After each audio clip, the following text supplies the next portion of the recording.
एक बार की बात है, ढोलकपुर साम्राज्य में एक प्रसिद्ध ऋषि रहते थे। वह लोगों के भाग्य बताने के लिए जाने जाते थे। ढोलकपुर साम्राज्य में हर कोई उनके बारे में और उनके भाग्य बताने के कौशल के बारे में जानता था। एक दिन उस राज्य के राजा ने उस ऋषि के बारे में सुना। राजा उसका अभिवादन करना चाहता था और उससे अपने भविष्य के बारे में पूछना चाहता था।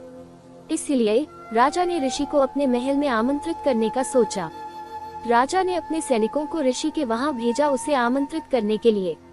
सिपाही ऋषि के पास गए और ऋषि को अपने महल में राजा के निमंत्रण के बारे में बताया। ऋषि उनके साथ महल में जाने के लिए तैयार हो गए। जब ऋषि आए तो राजा ने उनका अभिवादन किया और उन्हें अपने दरबार में बैठने के लिए कहा। ऋषि थोड़ा आराम करने के बाद राजा ने ऋषि से अपने भविष्य के बारे में कुछ बताने के लिए कहा। राजा की कुंडली देखने के बाद ऋषि ने उन्हें भविष्य में उन पर आशीर्वाद देने वाले भाग्य के बारे में बताना शुरू किया। राजा अपने भविष्यवाणी में सभी अच्छी बातों को सुनकर बहुत खुश हुए और ऋषि को उसके द्वारा की गई भविष्यवाणी में हर अच्छी बातों के लिए राजा ने सोने और चांदी से ऋषि को पुरस्कृत किया।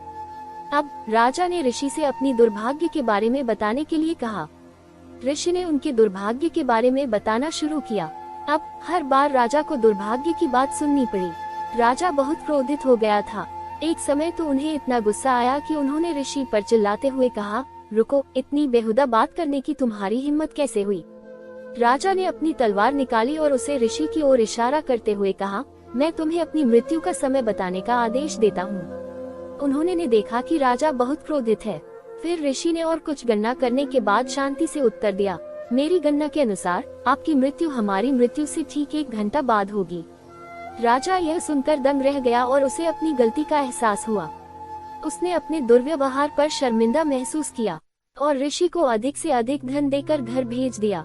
शिक्षा, अगर हम समझदारी से काम ले तो हम मुश्किल स्थिति से बाहर निकल सकते हैं।